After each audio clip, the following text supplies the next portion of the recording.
नमस्कार। हमने जो सीरीज चलाई है पंचांग, उसमें हम द्वितीय भाग प्रारंभ करते हैं और इस भाग में हम नक्षत्रों के बारे में जानेंगे।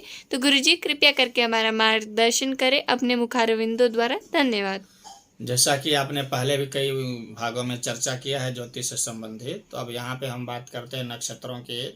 नक्षत्र ताराओं के समूह को नक्षत्र कहते हैं। नक्षत्र कितने होते हैं? 27 27। होते हैं। सूक्ष्मता से जानने के लिए प्रत्येक नक्षत्र के 4 चरण होते हैं और 9 चरणों के मिलने से एक राशि बनती है। पहले भी आपको बताया जा चुका है। 27 नक्षत्रों के नाम इस प्रकार हैं: अश्विनी, भरणी, कृतिका, रोहिणी, मृगशिरा, आर्द्रा, पुनर्वसु, पुष्य, अश्लेषा, मघा, पूर्वा, फाल्गुनी, उत्तरा फाल्गुनी, हस्त, चित्रा, स्वाति, विशाखा, अनुराधा, ज्येष्ठा, मूल, पूर्वा, साढ़ा, उत्तराषाढ़ा, श्रवण, धनिष्ठा, शतभिषा, पूर्वा भाद्रपद, उत्तरा भाद्रपद और रेवती।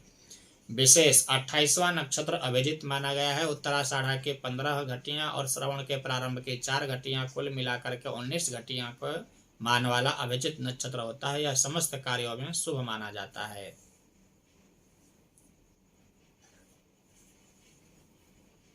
नक्षत्रों के स्वामी 28 ही होते हैं।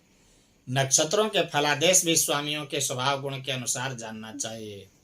अश्विनी, भरणी, कृतिका, रोहिणी, मृगशिरा, आर्द्रा, पुनर्वसु, पुष्य, श्लेषा, मघा, पूर्वा फाल्गुनी, उत्तरा फाल्गुनी, हस्त, चित्रा।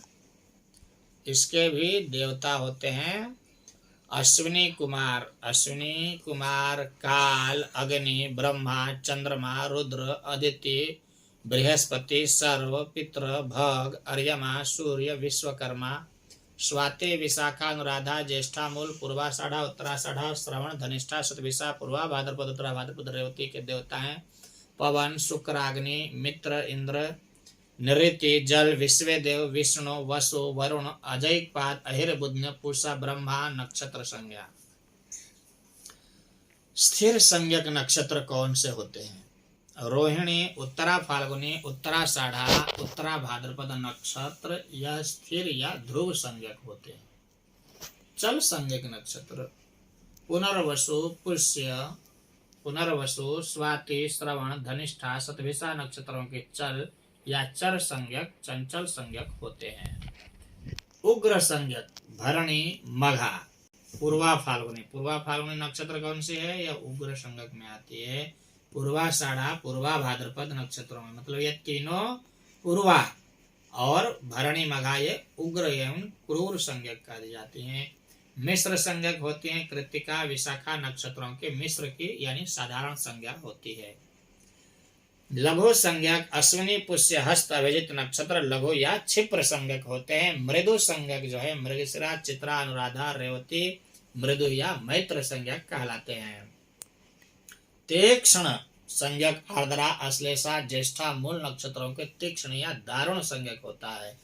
अधोमुख संज्ञक भरणी, कृतिका, पूर्वा फाल्गुनी, विशाखा, मूल, पूर्वाषाढ़ा, पूर्वा भाद्रपद नक्षत्र की अधोमुख संज्ञक है। इन नक्षत्रों का प्रयोग खनन विधि के लिए किया जाता है।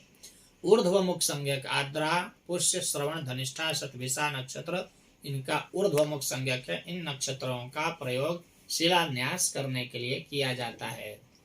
त्रियंग मुख संज्ञक अश्विनी, पुनर्वसु, पुष्य, स्वाति, अनुराधा, ज्येष्ठा नक्षत्र यह त्रियंग मुख संज्ञक है।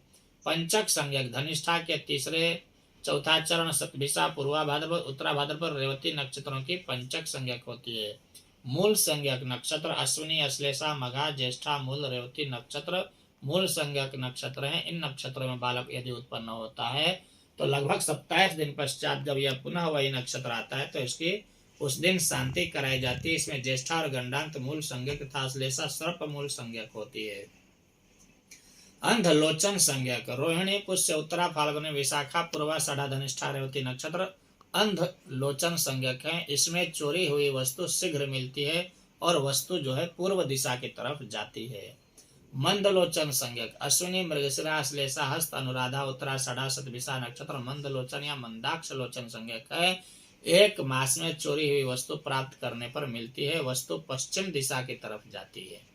मध्यलोचन संज्ञक भरणी, आद्रा, मघा, चित्रा, ज्येष्ठा, अभिजित और पूर्वा भाद्रपद नक्षत्र मध्यलोचन मध्यांश लोचन संज्ञक है, इनमें चोरी हुई वस्तु का पता चलने पर भी मिलता नहीं है, वस्तु दक्षिण दिशा में जाता है। सुलोचन संज्ञक कृतिका, पुनर्वसु, पूर्वा फाल्गुनी, स्वाति, मूल, श्रवण, उत्तरा भाद्रपद नक्षत्र यह सुलोचन संज्ञक नक्षत्र है। इनमें चोरी गई वस्तु कभी नहीं मिलती है तथा वस्तु उत्तर दिशा में जाती है।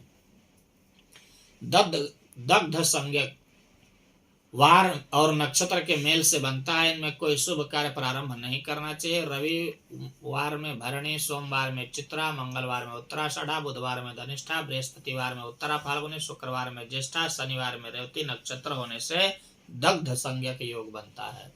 मास शून्य संज्ञक चैत्र में रोहिणी नक्षत्र और अश्विनी, बैसाख में चित्रा और स्वाति, ज्येष्ठ में पुष्य और उत्तराषाढ़ा, आषाढ़ में पूर्वा फाल्गुनी और धनिष्ठा, श्रावण में उत्तराषाढ़ा और श्रवण, भाद्रपद में शतविशा और रेवती, अश्विन में पूर्वा भाद्रपद, कार्तिक, कृतिका और माघ में मार्गशीर्ष, चैत्र में चित्रा विशाखा, पौष में अश्विनी, आद्रा और हस्त और माघ में मूल, श्रवण, फाल्गुन में भरणी, ज्येष्ठा नक्षत्र मास शून्य नक्षत्र कहे जाते हैं।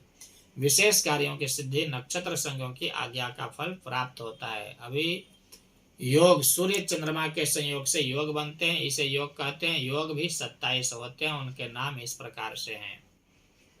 क्रमशः हम नाम बता रहे हैं, फिर बाद में इनके जो है स्वामी के भी नाम बताएंगे। विषकुंभ प्रीति आयुष्मान, सौभाग्य शोभनस्तथा, अतिगंड सुकर्मा च धृते शूलस्तथैव च, गंडो वृद्धि ध्रुवश्च व्याघातो हर्षणस्तथा, सिद्धि व्यतिपातो वरीयान् परिधस्यव, सिद्ध साध्य शुभ शुक्ल ब्रह्मेन्द्र वैधृति उच्यते। ये योग है। योगों के स्वामी विषकुंभ का स्वामी कौन है? तो यम देवता है, इसकी शांति करानी पड़ती है।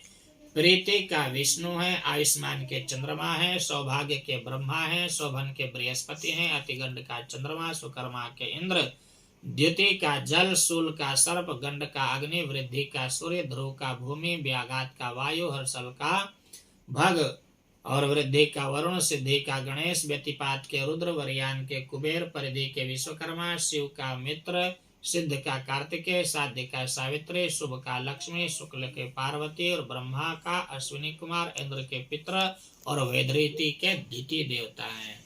योगों का अशुभ समय। योगों का कुछ समय शुभ कार्य प्रारंभ करने के लिए वर्जित किया है। इन वर्जित समय में कार्य आरंभ किया जाए तो कार्यों में बाधाएं आती हैं, अतः छोड़कर ही कार्य प्रारंभ करें। विषकुंभ योग के प्रथम 3 घंटे, परिघ योग के पूर्वार्ध उत्तरार्ध शुभ है।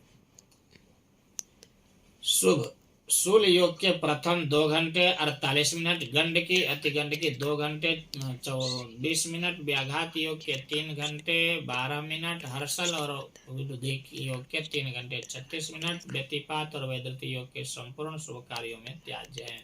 इन योगों में रहते इनमें से कुछ समय छोड़कर ही कार्य करें। अब हम बात करते हैं करण के बारे में।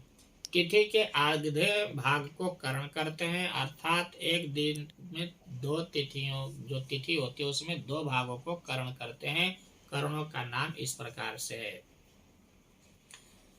इसमें से कुछ जो है स्थिर करण होते हैं और कुछ चर करण होते हैं। तो पहले जो 8 होते हैं, मतलब 7 जो करण है वो चर करण है, यानी वो हमेशा चलते रहते हैं, जबकि जो 4 करण हैं वो स्थिर करणों में से आते हैं। उनके नाम है चर करणों के पहले बब, बालव, कौलव, तैतिल, गर और वणिज। 7वां है विष्टि, जिसको भद्रा के नाम से भी जाना जाता है।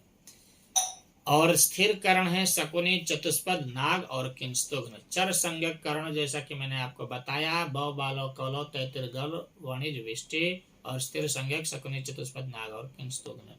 करणों के भी स्वामी हैं। बब का इंद्र, बालव का ब्रह्मा, कौलव का मित्र, तैतिल का सूर्य, गर का पृथ्वी, वणिज का लक्ष्मी, विष्टि का यम, शकुनी का कली, चतुष्पद का रुद्र और नाग का सर्प, किंस्तुघ्न का वायु स्वामी होते हैं। भद्रा विष्टिकरण का नाम ही भद्रा है। प्रत्येक पंचांग में भद्रा के आरंभ और समाप्ति का समय दिया रहता है। भद्रा में प्रत्येक शुभ कार्य करना वर्जित है। भद्रा का वास भूमि, स्वर्ग, पाताल में होता है। सिंह, वृश्चिक, कुंभ, मीन राशि चंद्रमा होने पर भद्रा भूमि पर रहती है। और भद्रा का समाप्ति दिया रहता है, इसमें जो है मृत्युदाता होता है। भूमि पर यदि सिंह वृश्चिक कुंभ मीन राशि में यदि चंद्रमा हो तो भद्रा उसमें आती हो तो मृत्युदाता होता है, उसका वास भूमि पे रहता है। जबकि मेष वृष मिथुन कर्क राशि चंद्रमा के रहने पर स्वर्गलोक में, कन्या तुला धनु और मकर राशि चंद्रमा रहने पर भद्रा का वास पाताल में होता है। यह दोनों शुभ फलदायक होते हैं। अब पंचांग के जो भाग में हमने ये दोनों बातों कवर किया, कोशिश करेंगे आगे के भागों में त्रिशांश, नौमांश, दशमांश कुंडली के बारे में। जय श्री सीताराम। जय श्री सीताराम। अगर आपको यह वीडियो अच्छी लगी तो कृपया करके लाइक करें और अगर आपको और ऐसी वीडियोस देखनी है तो कृपया करके सब्सक्राइब भी करें। धन्यवाद।